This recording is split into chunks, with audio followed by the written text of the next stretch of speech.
What's going on in the hostage negotiations in the Israel-Hamas war? Is there a deal on the table? Does it include a ceasefire? What are the sides negotiating? I'm Alon Burstein. Let's dive in. After 2 months where no hostage or truce negotiations occurred, over the past week there have been rumors of a joint Israeli-Egyptian plan to attempt to reinitiate the negotiations between Israel and Hamas. As a reminder, there are currently still 101 Israeli hostages that are held in the Gaza Strip. Of these, 36 are confirmed dead, and reports suggest that Israel believes that at least another 15 are dead as well.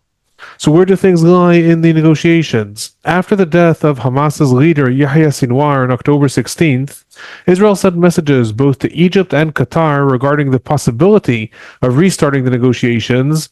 It was reported at the time that there was growing fear in Israel that after Sinwar's death, there will be much less of a command structure in the Gaza Strip, and no one in charge who can ensure hostages are not summarily executed or just quote unquote disappear, where the different captives are no longer coordinating amongst each other. As part of these efforts, the head of the Israeli Shabak, Ronen Bar, traveled to Egypt a few days ago, and there he met with the new head of Egyptian intelligence, Hassan Mahmoud Rashad. At this point, I'll refer you to a war summary of mine that I uploaded on October 20th, which specifically spoke about Hassan Rashad and his new position and how influential it may be in the Israel-Hamas war. With regards to the hostage negotiations, according to reports, Rashad proposed that a much smaller deal than what was previously negotiated be put on the table now, both in order to probe Hamas's response and see if the movement is in the position to even negotiate, and more importantly, to bring the sides back to the table after 2 months where there have been actually no negotiations. This smaller deal, according to reports, focuses on a 2-week truce in the Gaza Strip in exchange for the release of between 4 and 5 live Israeli hostages. The deal did not explicitly mention whether there would be the release of Palestinian prisoners in exchange for the Israeli hostages that are released. However, it is very possible that that is implied. More importantly, it did not address any of the larger sticking points that since May the sides have been unable to agree upon every time they came close to finalizing a deal. These include, among others, an IDF withdrawal from the Gaza Strip or a long-lasting ceasefire beyond the initial 2-week truce. Other rumors have suggested that Egypt is possibly going to attempt to put forth another deal that will include some sort of IDF withdrawal or redeployment, possibly along the Philadelphia axis, that is the border between Gaza and Egypt. However, what is clear is that that deal does not mention any of the larger issues. It focuses solely on a 2-week truce in exchange for between 4 and 5 live Israeli hostages. Now, what are the chances that this will actually come to fruition? On the one hand, the different actors in the region do appear to be taking it seriously. The Egyptian Al-Qahara Al-Ahbariya reported that a high-level meeting occurred in the past days between Egyptian security officials and Khalil al-Hayya, who was Yahya Sinwar's deputy in the Hamas leadership in the Gaza Strip.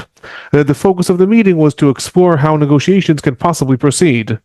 A day later, it was reported in Israel that the head of the Israeli Mossad, Dadi Barnea, has been scheduled to travel to Qatar at the beginning of next week for a summit meeting that will occur in order to probe the possibility of initiating this smaller deal and seeing whether this can be developed into something larger. Part of that summit deal, it has been reported, will include the CIA director as well as the Egyptian head of intelligence, all meeting in Qatar with the Qatari prime minister.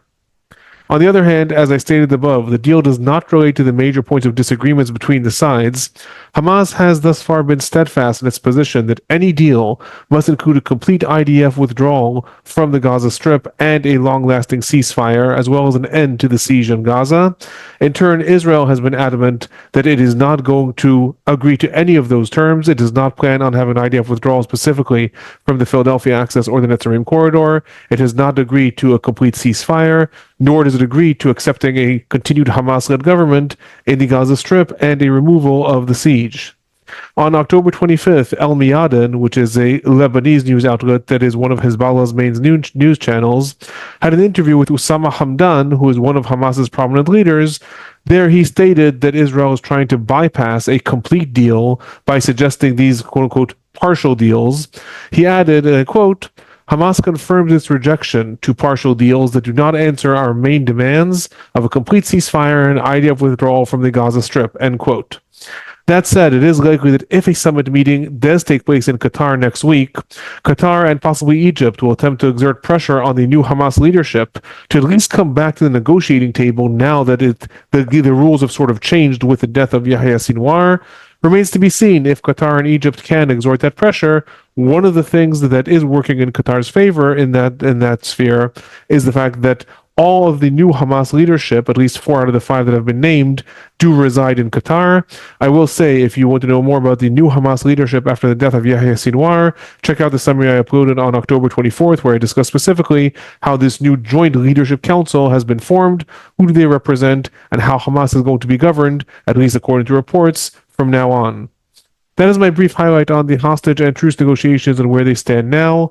If you find these reports informative, please do remember to hit that like button, subscribe, turn on notifications, send these on to anyone who you think might be interested in the war. If you have any questions or comments, feel free to leave them in the comment section below. I'm Alon Burstein. I'm a visiting assistant professor and Israel Institute fellow in the Department of Political Science at Tufts University. Thanks for watching.